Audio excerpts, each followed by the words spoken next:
Teman-teman Tuhan, mari kita tunduk kepala dan berdoa. Kita berdoa. Sekali lagi kami datang ke hadapan ya Bapa. Kami mau membuka Alkitab dan membaca firman Tuhan. Tapi kami sadar penuh dalam keadaan kami yang masih berdosa sebagai manusia biasa. Kami membutuhkan tuntunan kuasa Roh Kudus. Urapi masing-masing kami ya Tuhan dengan kuasa Roh Kudus. Sembunyikan hamba di balik salib-Mu, dan biarlah pekabaran siang boleh menolong kami untuk menantikan kedatangan Kristus yang kedua kali. Di dalam nama Yesus hamba berdoa. Amin. Saudara-saudara, selamat sabat.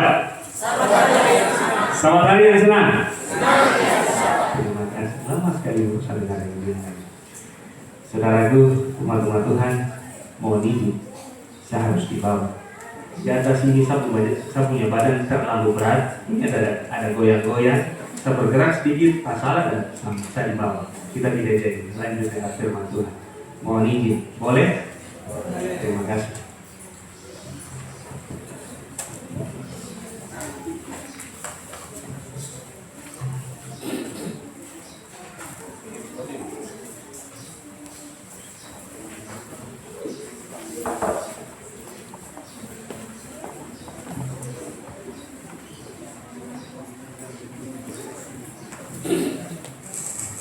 Minta maaf kalau saudara-saudara lihat saya bawa tisu, ya itu wajar. Kalau kemarin kualitas di tangga ada sedikit singgung, nanti keringat sampai tidak fokus, saya juga sama. Apalagi saya belum sehat baik-baik. Baik, teman-teman Tuhan. Sebelum sambil adisi saya pasang ini, saya mau bawa alam pemikiran kita pada sabat ini. Mohon maaf karena khotbah yang saya bawakan ini dia punya bagian pertama, dia punya bagian kedua, dia punya bagian ketiga dan keempat. Ada orang-orang di dalam Jumat sini yang saya sudah bicara dengan orang bersedia bawa. Jadi kalau saudara-saudara rasa tidak puas, salah saja dulu. Nanti tempat-tempat tak bawa sudah didengarkan, baru saudara pilih punya aplikasi. Boleh? Kita belajar untuk mempelajari firman Tuhan dengan cara yang lebih pantas. Kenapa saya bilang cara yang lebih pantas? Seringkali kita membuka firman Tuhan terus kita melihat, oh ayat ini bagus, kita ambil terus kita lupa dia punya bagian yang lain. Nah, itu yang sering terjadi. Saudara bisa baca di slide. Minta maaf kalau dia punya tulisan kurang terlalu jelas. Ini kondisi juga sih.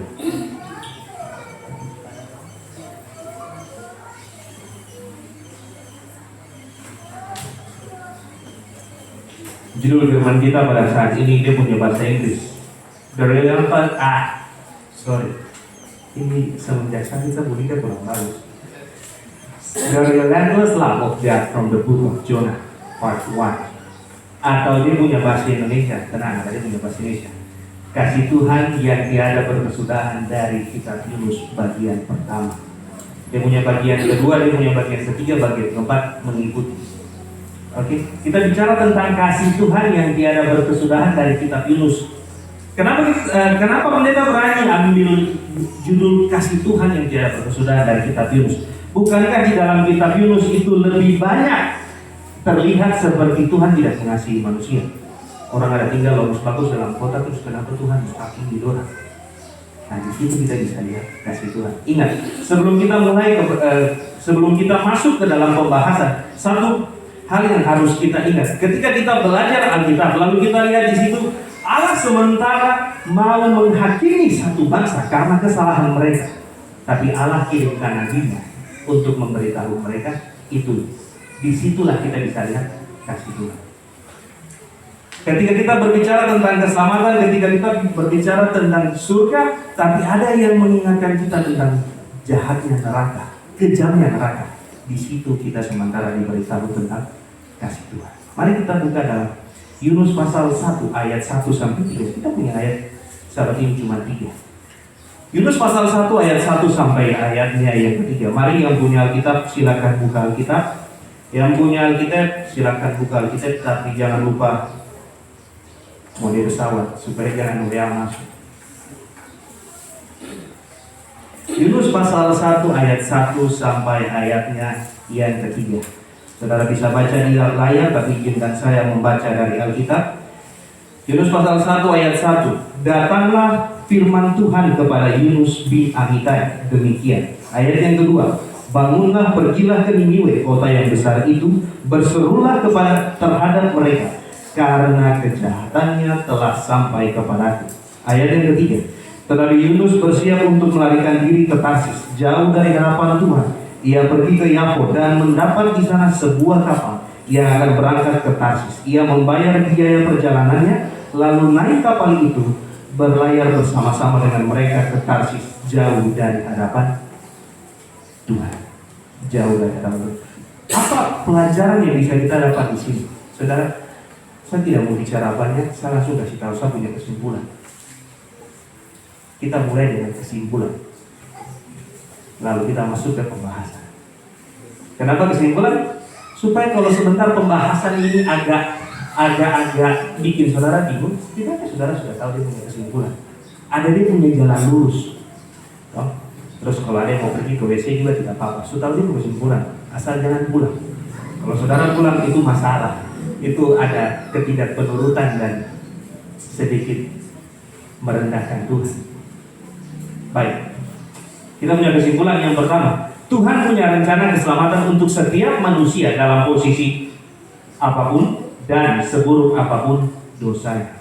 Saudara punya dosa mau buruk, bagaimana saudara punya posisi mau tinggal di tempat yang dikatakan jahat, asal saudara setia sama Tuhan. Apa? Tuhan punya rencana keselamatan. Itu poin yang pertama. Itu kesimpulan yang pertama. Yang kedua, jangan biarkan penilaian pribadi kita, ego kita, membuat kita menolak perintah Tuhan yang nyatanya adalah berkat bagi kita. Kalau kita punya pemikiran ini bilang, kenapa mau datang ke gereja? Dulu hujan-hujan lagi ini, kita ngambil kasus hari ini. Saya tidak sementara singgung saudara-saudara yang berhalangan, tapi ini realita. Kalau saudara berpikir, aduh, hujan-hujan ke gereja nanti sebentar basah dulu, basah-basah dalam gereja lagi, sakit lagi. Ya, bersyukur kalau saudara punya fisik sementara kurang bagus. Tapi kalau saudara sehat-sehat, kalau saudara tidak mendadak, bisa jadi ini ego kita membuat kita menolak perintah Tuhan. Itu nyata.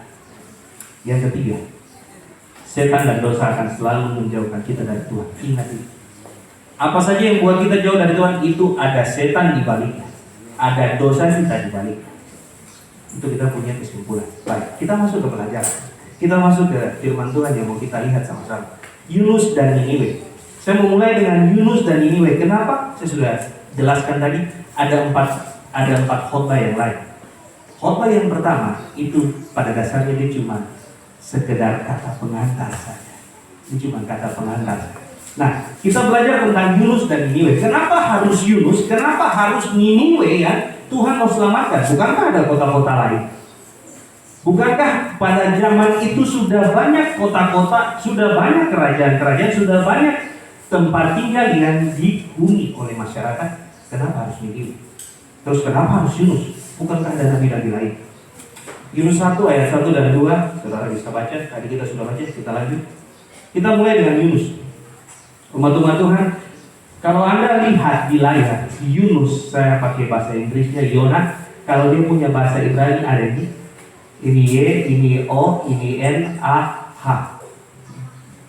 Yonah.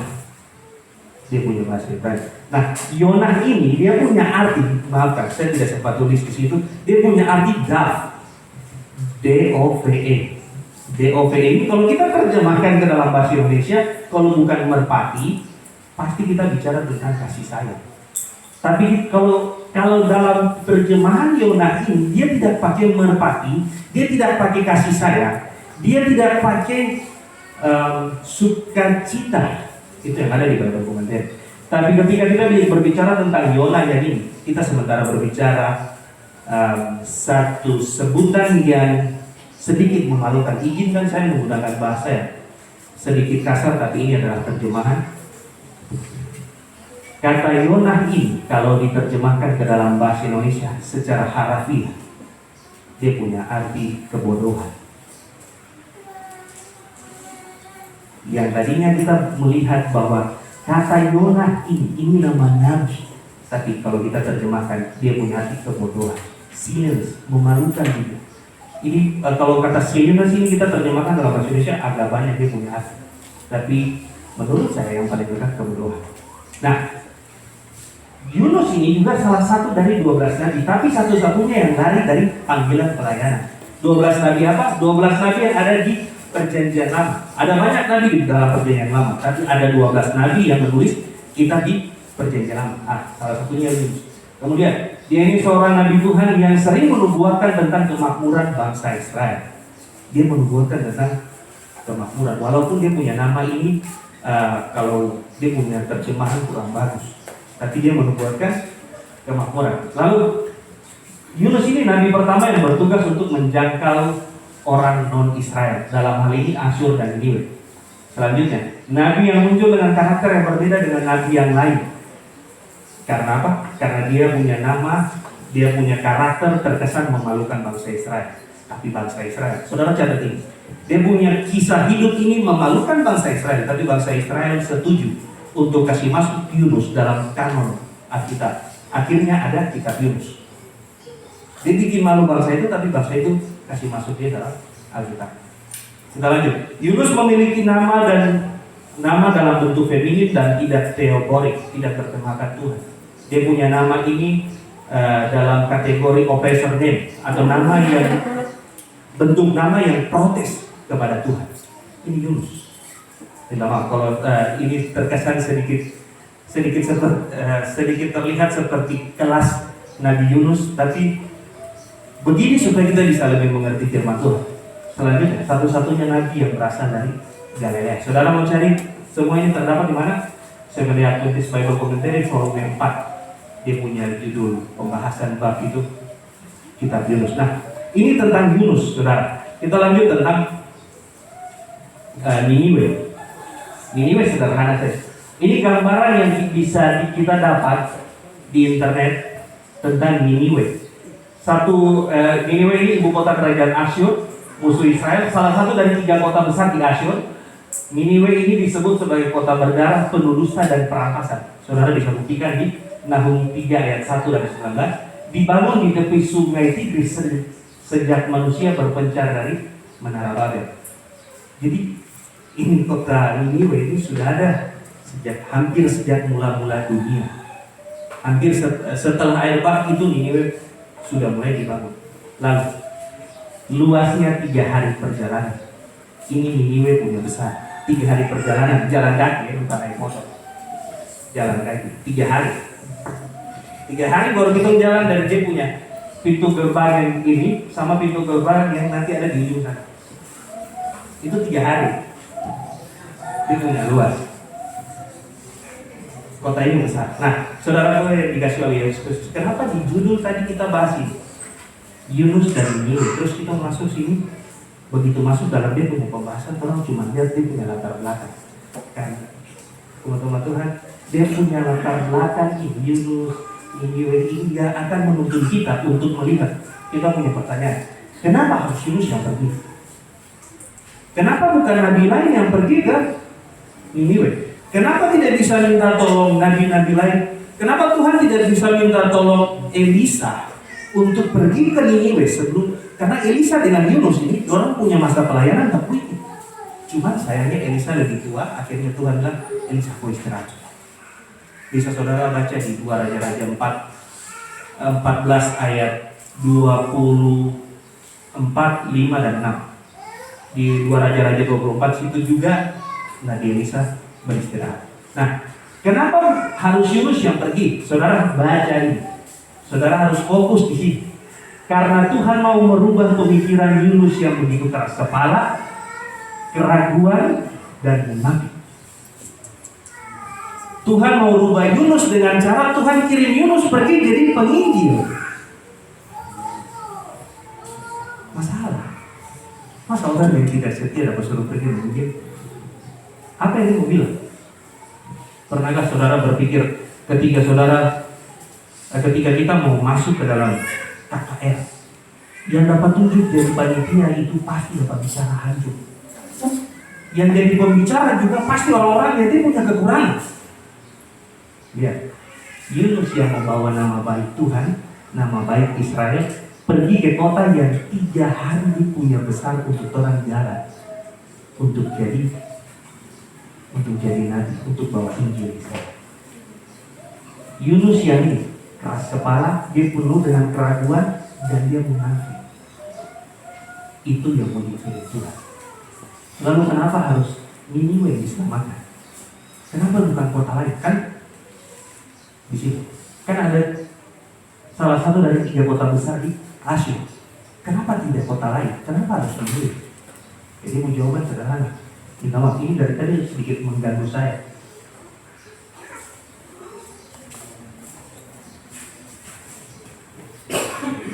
Karena semua manusia di muka bumi berhak mendapatkan keselamatan. Oleh sebab itu orang Niniwe berhak dikabarkan Injil dan diberikan kesempatan bertobat. Saudara, ingat, jangan sampai saudara pakai pemikiran, orang-orang ini terlalu begini, tidak usah pergi bicara dengan orang, tidak usah pergi kabarkan Injil ke orang ini tidak layak. Itu salah, saudara. Orang Niniwe yang bunuh orang Israel, Tuhan kirim orang Israel yang kapal angin juga ini untuk pergi kasih tobat orang. Ini kita sementara bicara tentang bagaimana kita ini kita sementara berbicara bagaimana kita melihat Tuhan itu dia mengasihi manusia. Makanya judul besar tadi apa? Kasih Tuhan yang tidak berkesudahan. Kita lanjut. Ini saya kutip dari Andrew Study Bible. Dia ceritakan tentang Yunus. Buku ini, kitab Yunus, menggambarkan Yunus sebagai orang yang berpikiran sempit, keras kepala dan munafik, tetapi tetap seorang nabi. Dia punya banyak kekurangan, tapi tetap Tuhan pakai dia sebagai seorang nabi, tetap Tuhan pakai dia sebagai seorang misionaris yang mau pergi selamatkan orang lain. Ini Yunus. Kita lihat lanjut di tulisan Nyonya White, Para Nabi dan Bapa, halaman 159. Saudara bisa baca dari atas, tapi saya suka kutip yang saya sudah garis bawahi dengan satu kalimat yang di atas. Namun walaupun Niniwe telah menjadi jahat, tidak seluruhnya dibiarkan dalam kejahatan. Saudara bisa baca lanjut, tapi saya baca di bawah ini. Maka begitulah di dalam kebijaksanaannya Allah menyatakan dirinya sendiri kepada mereka dengan cara yang tidak dapat salah, memimpin mereka dengan kemungkinan sampai bertobat. Orang itu dalam kondisi yang berdosa, yang tidak seluruhnya Niniwe telah menjadi jahat, tidak seluruhnya dibiarkan dalam kejahatan. Orang itu jahat, orang itu berdosa, tapi Tuhan tidak biarkan orang itu tinggal dalam mempunyai keberdosaan. Dikirim dia punya hamba besar. Nah, umat-umat Tuhan, sebelum saya lanjut, saudara, minta maaf saya tidak sempat kasih masuk di sini. Dalam Yunus pasal 1 ayat 2 kita punya tema tadi. Bangunlah, pergilah ke Niniwe, kota yang besar itu, berserulah terhadap mereka karena kejahatan mereka telah sampai kepadaku. Saya tidak mau sebut dia punya bahasa asli, tapi dia punya kata kejahatan mereka telah sampai kepadaku. Ini sampai kepadaku ini sudah muncul terlebih dahulu di kitab Kejadian 2 kali. Dia punya cerita yang pertama itu waktu sebelum air bah, kejahatan manusia sudah sampai kepada Tuhan. Lalu kemudian setelah air bah, dicerita tentang Lot, orang Sodom dan Gomora. Itu sudah muncul. Dan kata yang sama digunakan dalam Yunus pasal 1 ayat 2. Artinya orang-orang di dunia ini, orang punya kejahatan sudah tidak bisa ditoleransikan, sudah terlalu parah. Tapi tetap Tuhan masih mau kirim dia punya hamba ke sana. Tuhan masih tetap mau kirim seorang Yunus untuk pergi menolong mereka, untuk pergi menginjil kepada mereka. Oleh sebab itu, untuk kita punya pelajaran yang pertama, ini saya buat satu statement sederhana, statement pendek saja, 1 kalimat, 2 kalimat yang menolong kita mengerti poin yang pertama. Nanti selanjutnya poin kedua dan ketiga menyusul. Yang pertama, saya punya statement sederhana. Tuhan selalu punya rencana keselamatan untuk setiap manusia. Dalam posisi apapun dan seburuk apapun dosanya, Tuhan punya rencana keselamatan untuk setiap manusia.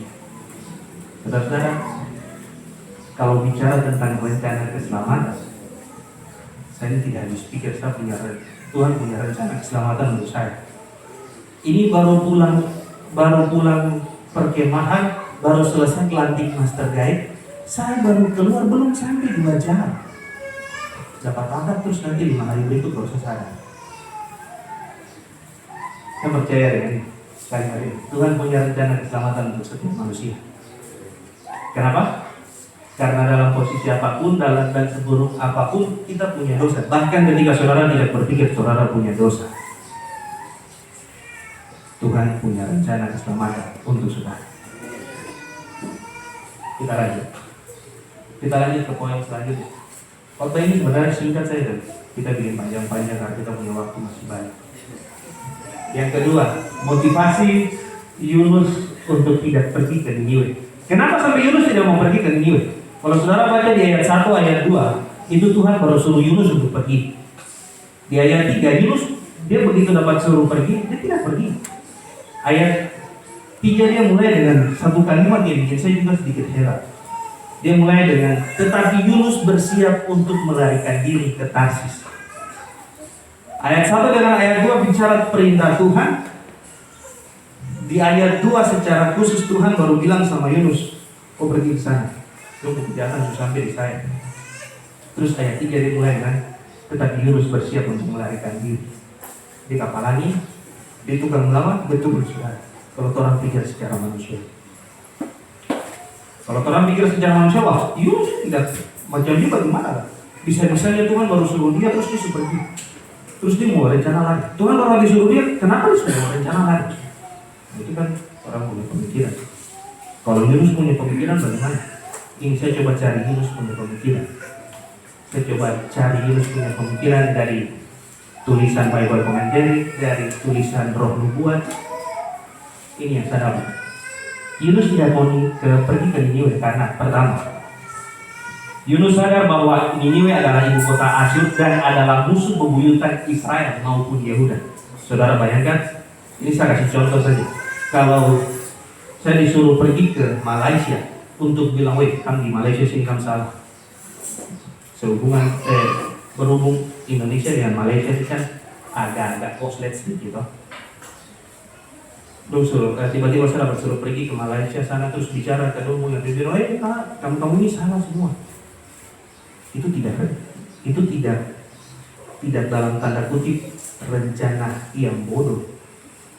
Saudara bayangkan, Yunus ini dapat suruh pergi ke Niniwe terus bilang, kamu bertobat, kamu ini berdosa, kalau kamu tidak bertobat 40 hari lagi Tuhan binasakan kamu. Yunus dia takut, saudara. Yunus takut karena Niniwe ini ibu kota Asyur. Raja ada di sana, orang tentara ada di sana. Terus dia mau pergi ke sana untuk bilang orang harus bertobat. Itu bukankah menghina darah? Itu pertama. Kedua, Yunus tahu kalau di Asyur baru saja terjadi revolusi rohani kepada Dewa Nebo. Orang ini baru revolusi rohani, terus Yunus dapat suruh pergi ke sana terus bilang, weh kamu salah, kamu tobat sudah. Tidak bunuh diri. Saudara, yang ketiga, Yunus ragu dan takut kalau orang-orang Niniwe tidak akan mengindahkan perkabaran yang dia bawa. Betul, saudara. Pemikiran yang manusiawi, pemikiran yang logis untuk pemikiran manusiawi, betul. Yang keempat, dia tahu kalau bangsa Niniwe bertobat, Tuhan akan mengampuni mereka. Kemudian Yunus akan malu karena perkabarannya tidak terjadi. Ini tentang harga diri semua, betul, saudara. Ini tentang dia pikir dia punya keselamatan sendiri, betul. Tapi orang tidak sementara bicara tentang kita punya keselamatan sendiri. Kita tidak sementara belajar tentang bagaimana kita menyelamatkan kita punya diri sendiri, tapi kita sementara belajar untuk jadi berkat kepada orang lain. Yunus ini contoh manusia yang mau dijadikan berkat kepada orang lain oleh Tuhan. Ini adalah musuh bebuyutan Israel, betul. Christian Hazel Bullock dia tulis dalam kitab Nabi-Nabi Perjanjian Lama halaman 14 dia tulis begini. Ini tentunya merupakan tugas yang berat karena bangsa Asyur adalah bangsa yang keras, brutal dan terkenal suka mengindah. Asyur juga adalah musuh yang sudah lama melawan Israel. Kemudian resolusi rohani Asyur, sejenis kebangkitan rohani terjadi selama pemerintahan Adat Nirari ketiga. Ini dia punya tahun 810 sampai 782 sebelum Masehi. Tujuannya memusatkan penyembahan berhala kepada dewa Nebo. Saudara-saudara, perlu saudara ketahui bahwa Yunus ini dia melayani selama pemerintahan Raja Jerobeam kedua.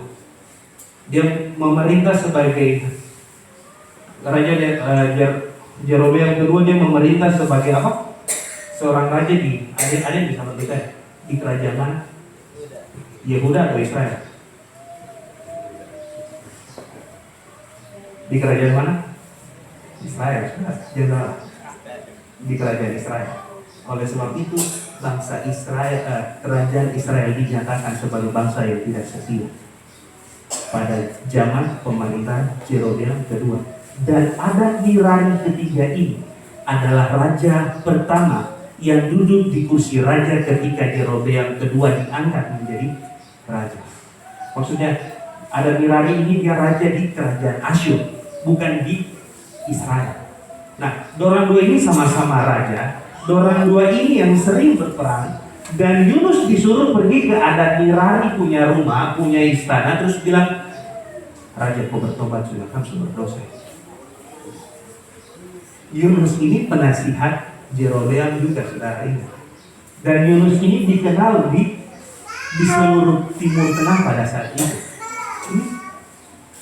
Dan yang ditambah lebih parah lagi, revolusi rohani oleh kerajaan Asyur baru selesai dilaksanakan. Ini sedikit berat, tapi terpaksa Yunus harus pergi.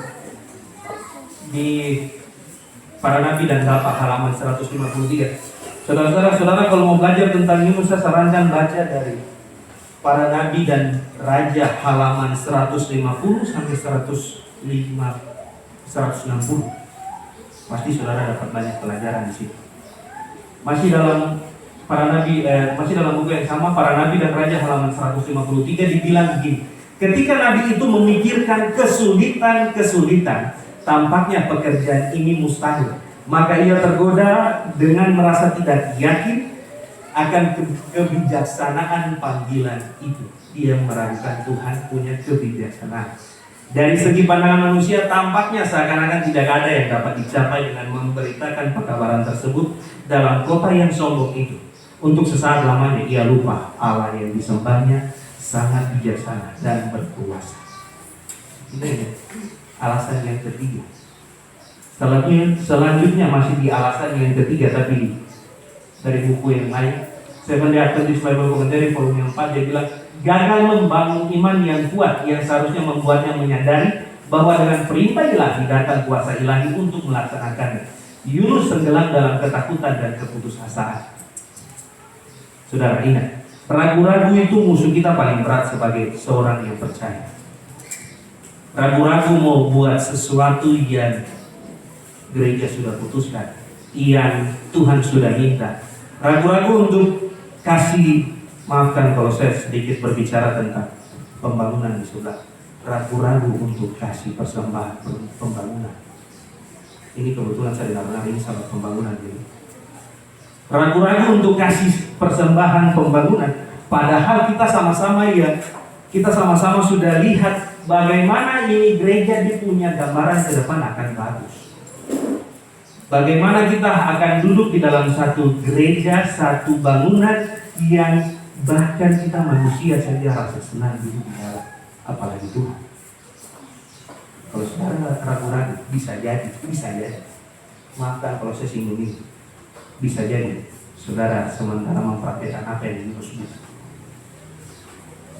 Itu perintah Tuhan, tapi saudara pertanyakan kembali. Kita lanjut. Yunus malu karena Niniwe bertobat. Yunus takut malu karena Niniwe bertobat. Saudara bayangkan,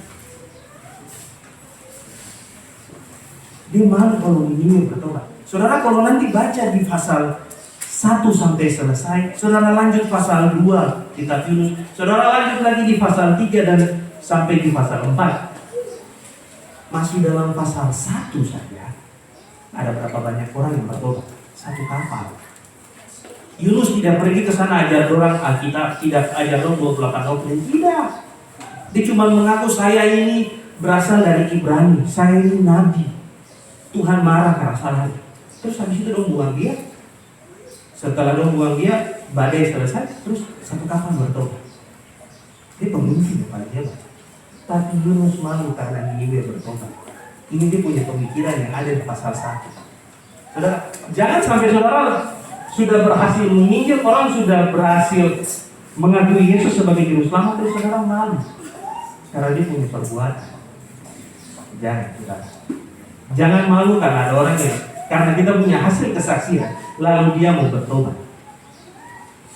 Itu masalah. Saudara lihat, alasan Yunus tidak pergi ke Niniwe. Yunus sadar bahwa ini yang tadi. Yunus sadar bahwa Niniwe adalah ibu kota Asyur yang adalah musuh bebuyutan Israel maupun Yehuda. Yunus tahu kalau di Asyur baru saja terjadi resolusi rohani kepada Dewa Nebo. Yunus ragu dan takut kalau orang Niniwe tidak akan mengindahkan perkabaran yang dia mau. Yang terakhir dia tahu kalau bangsa Niniwe bertobat, Tuhan akan mengampuni mereka. Kemudian Yunus akan malu karena perkabaran yang tidak terjadi. Saudara, dia punya 4 alasan ini masuk akal? Masuk akal? Sebagai manusia, kalau kita ditugaskan mau pergi, sepertinya ini bukan hal baru yang akan kita jadikan pokok pemikiran. Kita dapat tempat tugas baru, kita dapat tempat tujuan baru, pasti kita akan berpikir dia punya positif dan negatif. Kita akan berpikir dia punya apa hal baik yang akan saya dapatkan di sana, apa hal buruk yang akan saya dapatkan di sana. Yunus dia sementara berpikir bahwa kalau saya pergi ke sana, saya punya nyawa bisa terancam. Manusia bilang itu aman. Itu betul. Manusia bilang, ya aku pikir nanti aku tidak selamat. Tahan saja dulu, nanti bulan depan kalau aku pergi, atau tahun depan, atau nanti tunggu SK keluar, SK baru keluar. Contoh ini tidak sibuk kepada. Saya tidak tahu saudara-saudara punya kondisi di sini, karena saya dari tempat lain. Walaupun saya punya asal di sini. Nah, ini 4 alasan ini yang membuat Yunus tidak mau pergi ke Niniwe. Yang membuat Yunus tidak mau pergi menginjil di sana. Yang buat Yunus melawan Tuhan. Saudara bisa bayangkan kalau saudara dihadapkan dengan pilihan seperti ini. Saya yakin saudara-saudari bisa. Saudara dan saudari bisa lebih memilih untuk memuliakan Tuhan dibandingkan saudara punya pilihan hidup sendiri. Amin. Terima kasih. Saudara, izinkan saya buat satu statement sederhana. Tapi sebelum saya kasih satu statement sederhana, saya mau cerita. Tadi malam ada satu teman, dia bilang dia mau bikin lagu pujian, dia mau menyanyi. Sudah rencana, saya bilang pasti apa nanti saya panggil. Tiba-tiba dia bilang sudah jadi. Jadi saat ini saudara ada satu lagu pujian dari Ibu Bindosano, saya punya mama. Untuk Ibu Bindosano dipersilahkan satu lagu pujian dulu baru kita masuk ke statement sederhana ini.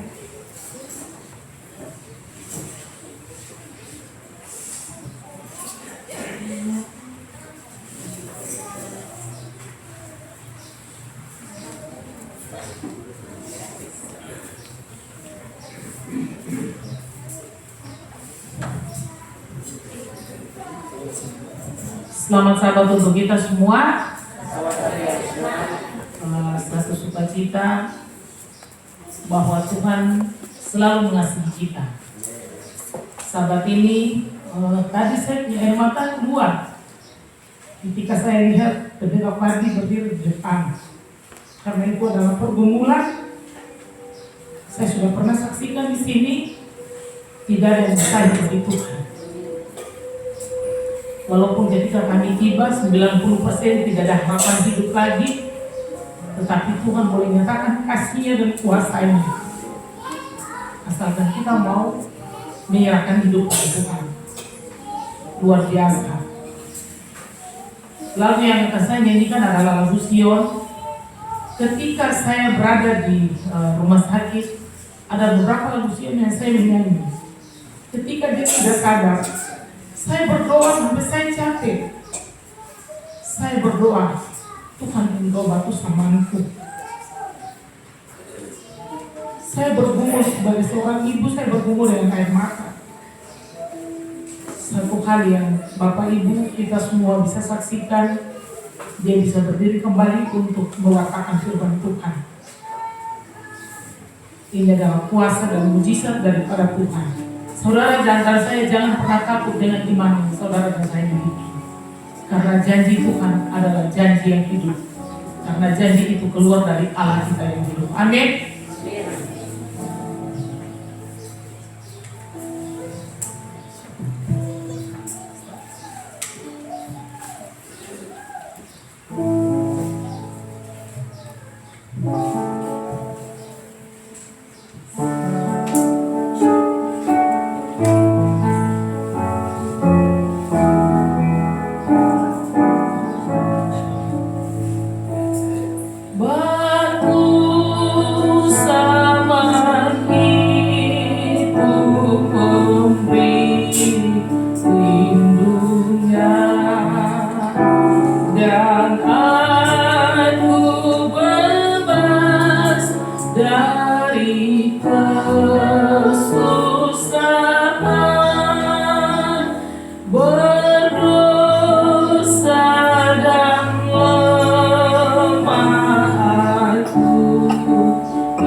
Saudara, ketika saya melihat hasil CT scan anak saya, kepalanya pecah seperti nakeh yang ada.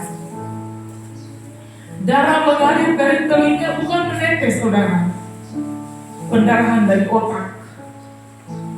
Darah mengalir yang tidak ada henti-hentinya. Tertidur dan tak berdaya.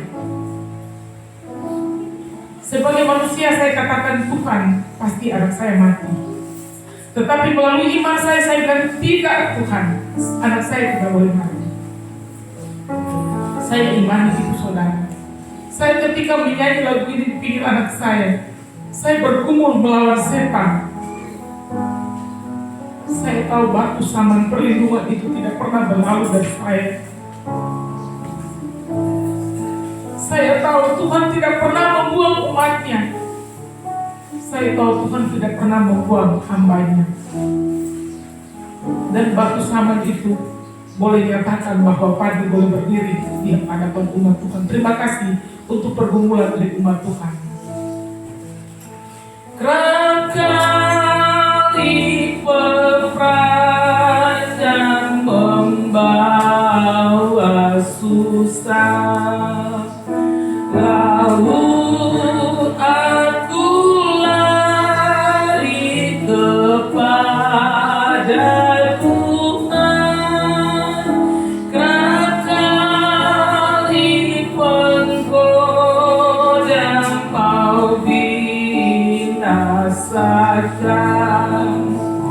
batu sama itu memberi lindungnya. Aku lari pada Tuhan, batu sama itu memberi lindungnya.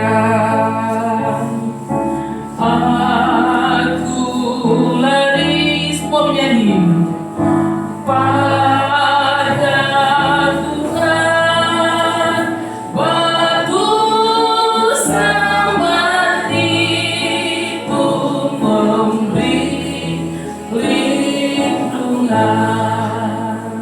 Terima kasih.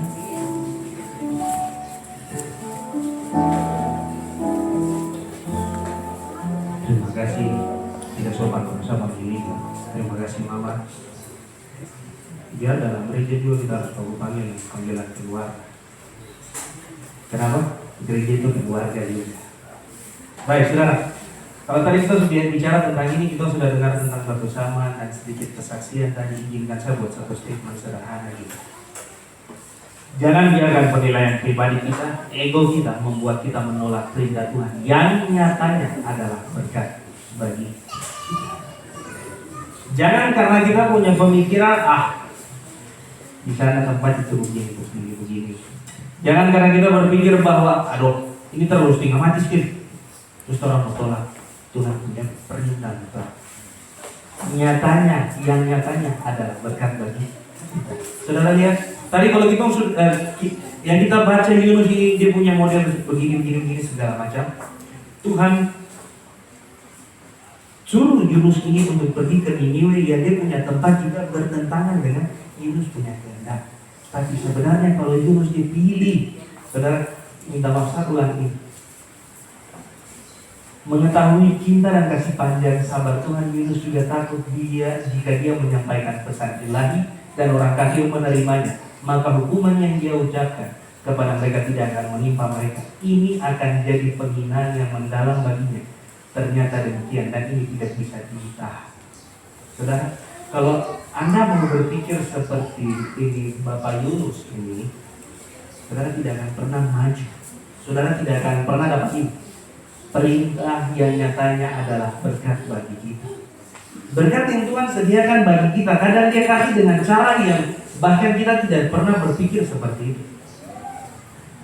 Berkat yang Tuhan kasih untuk kita, pasti Tuhan kasih dia punya cara yang dia tahu adalah yang terbaik untuk kita. Tapi kadang-kadang kita punya pemikiran, kita punya ego, itu bikin kita tidak dapat berkat itu. Tuhan sediakan berkat untuk kita,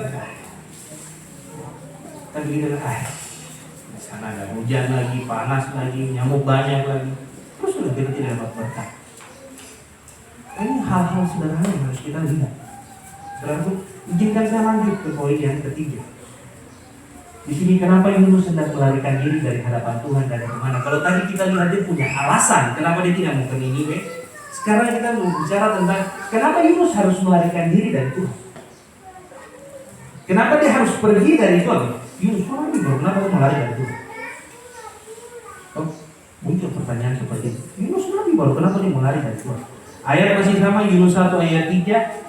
Saya mau mulai dari 4 alasan Alkitab kenapa seseorang lari dari Tuhan. Yang pertama, karena dia tidak mengenal Tuhan secara baik atau pribadi. Ada orang yang karena tidak kenal Tuhan dengan baik, dengan secara dia punya pribadi sendiri, dia tidak kenal Tuhan. Dia bilang, buat apa pergi ke gereja di Sabat? Buat apa kita tidak makan? Maaf, kalau saya ambil contoh nama binatang ini, kenapa kita tidak makan baik? Kenapa kita tidak begini? Kenapa kita harus repot-repot? Mau repot-repot mau jalan itu punya tubuh.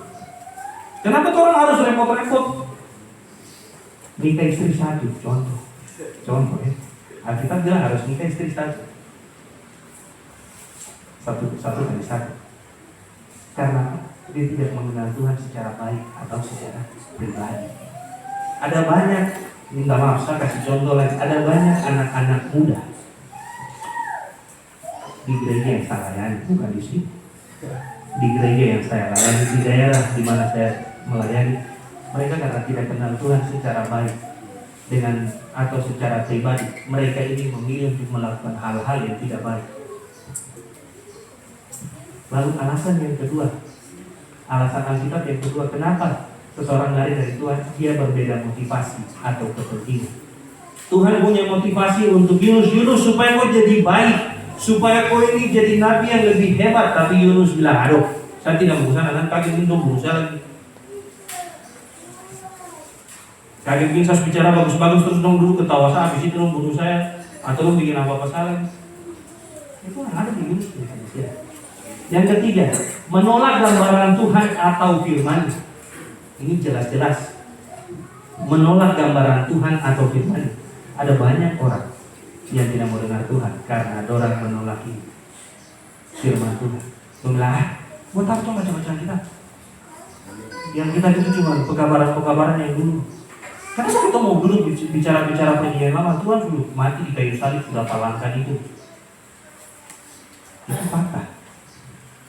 Yang terakhir, ada sifat egois dan penuh dosa.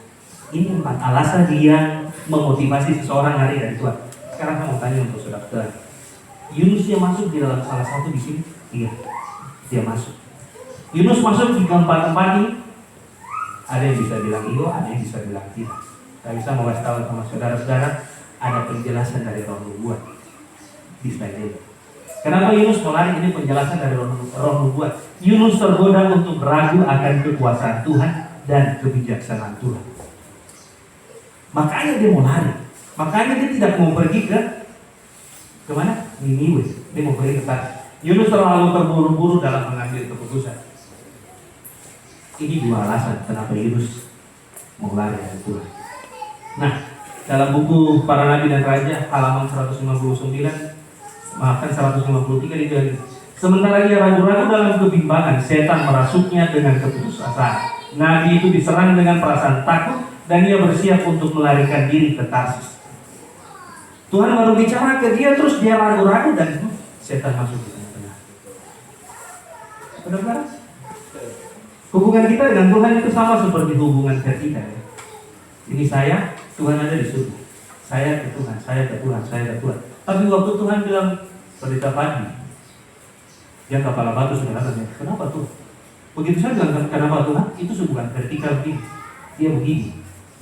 Dia ke samping. Kenapa ke samping? Ada orang ketiga. Siapa yang motivasi kita untuk melawan Tuhan? Setan. Siapa lagi? Malaikat. Tidak mungkin. Nah, saudara, ketika kita berbicara tentang ini, kita berbicara tentang Yunus punya ragu-ragu. Saudara ketika mendengar firman Tuhan, saudara ketika duduk untuk mau berusaha hidup setia kepada Tuhan, lalu ada saudara punya teman yang bilang saudara punya teman atau keluarga atau siapapun bilang, kenapa kau mau bikin itu? Repot sekali. Hati-hati. Hati-hati. Saya tidak mau bilang dia setan. Tapi Nyonya White bilang, sementara ia ragu-ragu dalam kebimbangan, setan merasuknya dengan keputusasaan. Itu Nyonya White yang bilang, saya cuma kutip. Itu Nyonya White yang kasih tahu dalam dia punya khayal, dia lihat Tuhan kasih tahu dia. Nah, kita lanjut ke kutipan berikut. Jika sekiranya panggilan mula-mula datang kepadanya, Yunus meluangkan waktu untuk berpikir dengan tenang, maka ia seharusnya memaklumi betapa bodohnya setiap usaha yang dilakukannya untuk menghindarkan tanggung jawab yang dibebankan kepadanya. Ketika Tuhan sudah bilang A, saudara jangan terlalu banyak pemikiran terus bilang B. Saudara jangan terlalu banyak mengeluh terus bilang ada Tuhan tidak bisa begini begitu dan segala macam. Jangan terlalu ini. Jika sekiranya panggilan mula-mula datang kepadanya, Yunus meluangkan waktu untuk berpikir dengan tenang. Yunus duduk dengan tenang, terus dia pikir baik-baik. Aduh, ini Tuhan sudah minta saya begini. Dia pikir baik-baik. Ini dia punya masalah nanti begini. Tapi dia tidak langsung mengungkapkan itu. Dia masih pikir, terus akhirnya dia berdoa sama Tuhan, dia minta Tuhan jalan Tuhan, baru Tuhan kasih jalan keluar. Jangan baru dapat tantangan, baru dapat masalah langsung bilang Tuhan tidak ada. Dia langsung bilang begitu. Saudara bilang begitu, saudara salah. Saudara menangkap tuh. Saudara lihat, saya ulangi, dia punya dua masalah. Yunus tergoda untuk ragu akan kekuasaan dan kebijaksanaan Tuhan. Yunus terlalu terburu-buru mengambil keputusan. Akhirnya apa? Saudara suka mau dapat buang di laut. Saya mau tanya Bapak dalam KPD, kalau dapat buang di laut ini bagaimana? Ada sementara angin kencang baru Bapak terpaksa harus buang. Saya sudah contoh. Atau saya balik buang Bapak perasaan bagaimana? Pasti hancur sekali. Nah, saudara, minta maaf kalau saya agak bagus beruang komunikasi, tapi ketika kita dapat alasan, Yunus punya alasan ini, terus kita mau aplikasikan dalam kita punya kehidupan, jangan ragu-ragu, jangan bimbang karena ada setan di situ. Kemudian kita harus berpikir, meluangkan waktu untuk berpikir dengan tenang supaya kita dapat hasil yang bagus. Ini hal yang sederhana. Anak kelas 1 SD juga pasti dapat suruh begini. Anak yang baru besar, baru mengerti, masih lari baru bilang mama dengan bapak, pasti dia punya mama dengan bapak juga cerita hal ini ke dia. Masa kita orang dewasa kita tidak bisa meluangkan waktu untuk berpikir dengan tenang? Masa kita orang dewasa tidak bisa batasi setan untuk masuk di antara hubungan kita dengan Tuhan? Ini jadi pertanyaan, saudara. Kita lanjut. Yunus lari ke Tarsis. Di sini yang saya suka. Ketika kita bahas Yunus lari ke Tarsis, saudara fokus bisa punya poin pertama ya. Tidak ada seorang pun yang dapat melarikan diri dari Tuhan. Tapi Nabi Tuhan mau lari dari Tuhan. Mazmur 139 ayat 7 sampai ayat 12, di situ saudara kalau baca ada keterangan yang lengkap. Ada keterangan yang lengkap bahwa kita tidak bisa lari dari Tuhan. Karena Tuhan dia bisa lihat semuanya. Dia maha tahu, dia maha ada, dia maha kuasa. Selanjutnya, tapi dalam keraguan dan keputusasaan karena dipengaruhi setan, Yunus tetap mencoba melarikan diri ke Tarsis.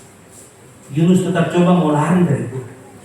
Ini keterangan tentang Tarsis. Tarsis adalah sebuah kota di lepas pantai Spanyol, sebuah kota perdagangan yang mengekspor dan impor perak, mengekspor dan mengimpor perak, timah putih, timah hitam, dan besi. Saudara bisa dapat di Yeskel 27 ayat 12. Alkitab sudah bicara tentang ini Tarsis. Kemudian saya kasih satu kutipan.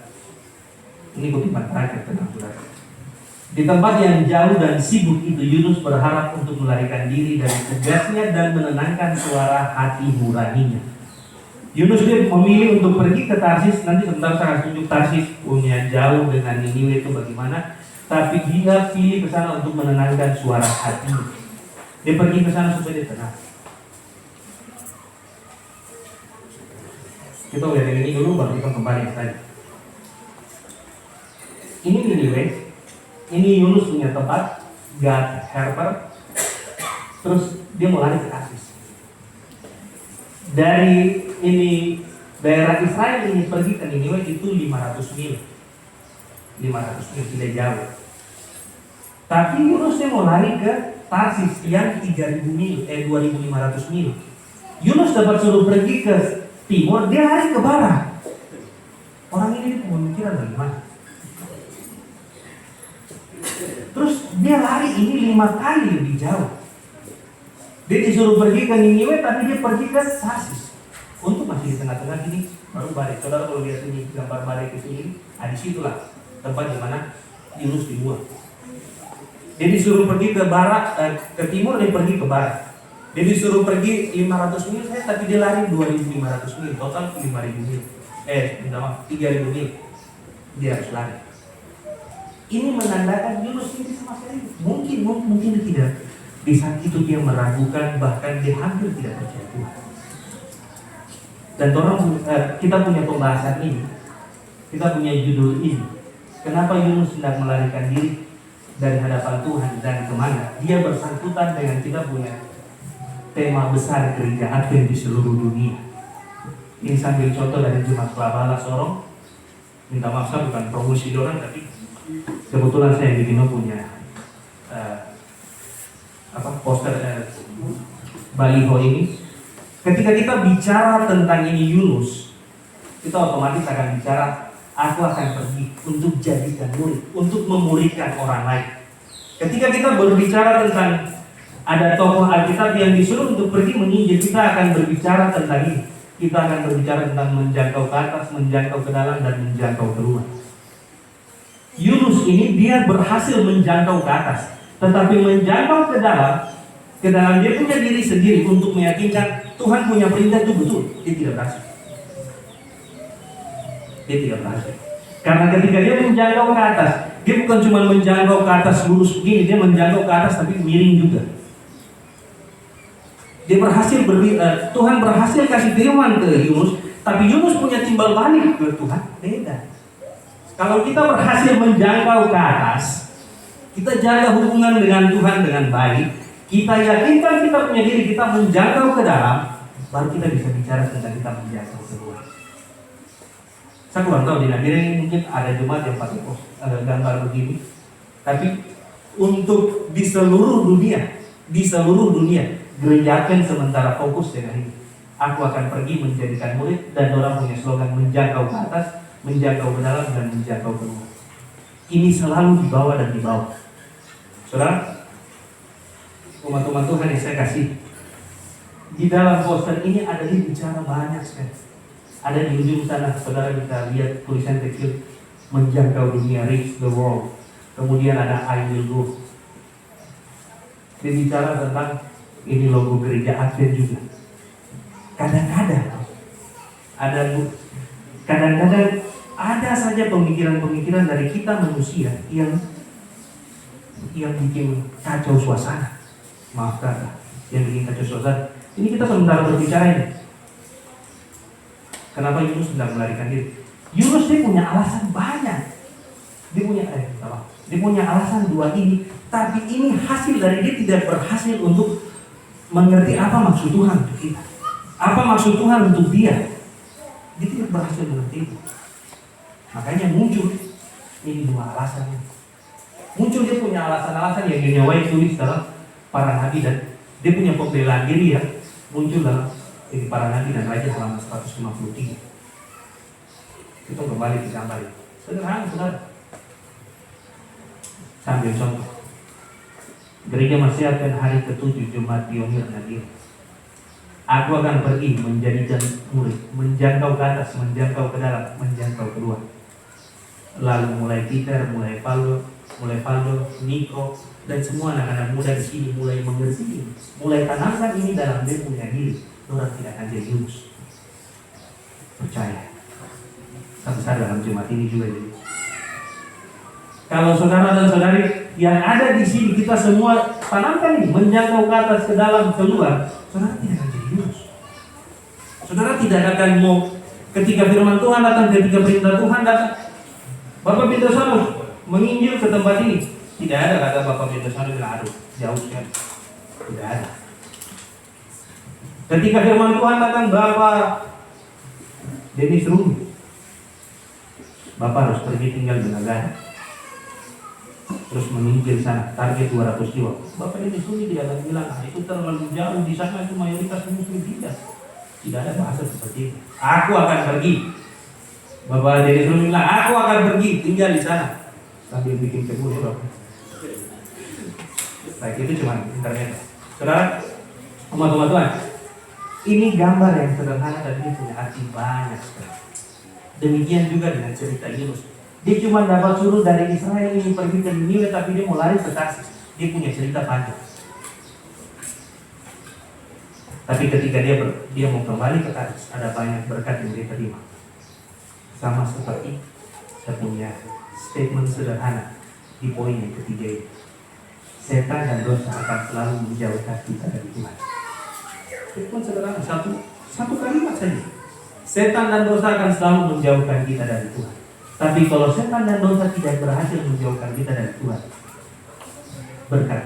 berapa banyak berkat yang saudara menerima? Sederhana kan saudara. Sahabat ini kita punya kesimpulan cuma 3 statement ini. 3 statement yang tadi di awal saudara-saudara. Tuhan punya rencana keselamatan untuk setiap manusia dalam posisi apapun dan seburuk apapun dosanya. Ingat, Yunus punya kondisi bagaimana yang Tuhan mau selamatkan dia. Niniwe punya kondisi bagaimana yang Tuhan mau selamatkan mereka. Yang kedua, jangan biarkan penilaian pribadi kita, ego kita membuat kita menolak perintah Tuhan yang nyatanya adalah berkat bagi kita. Jangan kita biasakan pemikiran kita membuat kita menolak Tuhan dan tidak mau menerima dia punya berkat yang dia sudah sediakan untuk kita. Yang terakhir, setan dan dosa akan selalu menjauhkan kita dari Tuhan. Setan dan dosa akan selalu menjauhkan kita dari Tuhan. Itu tidak. Setan punya cara kerja, saudara, tidak susah. Dia cuma bilang, sudah, kamu baju itu ada sementara khusus. Tidak usah pasang, pergi ke gereja sudah. Hari Sabat tidak usah setrika baju, Bang. Hari Sabat bilang tidak usah setrika baju, tapi kamu baju khusus terus kamu pakai ke gereja. Datang gereja. Jangan tinggal di rumah. Saudara tinggal di rumah, duduk sedikit tiba-tiba angin tiup, aduh putar TV boleh. Aduh putar TV boleh. Macam bagus ke jam-jam ini ada berita hangat, ada berita bola contoh. Saudara cuma tidak datang ke gereja, saudara punya pilihan di rumah nanti bahaya sekali. Jika kita punya kesimpulan cuma 3 statement ini, tapi saya ulangi kan yang kata-kata tadi. Ketika saudara lakukan apa yang tidak dilakukan Yunus, ketika saudara ikut ini belajar dari 3 statement ini, percaya saudara tidak akan jadi Yunus lagi. Inilah kita punya cerita tentang kasih Tuhan yang tidak berkesudahan bagian pertama. Jadi cuma gambar sederhana, tulisan selamat Sabat. Saya punya bukan. Terus ada satunya. Kita punya alamat gereja, nomor HP, email. Kalau saudara butuh khotbah ini, saudara bisa hubungi saya di HP, di nomor HP ini atau di email ini. Saya kasih gratis. Tuhan berkati kita semua. Adalah doa dan harapan saya. Saya berdoa dalam nama Yesus. Amin.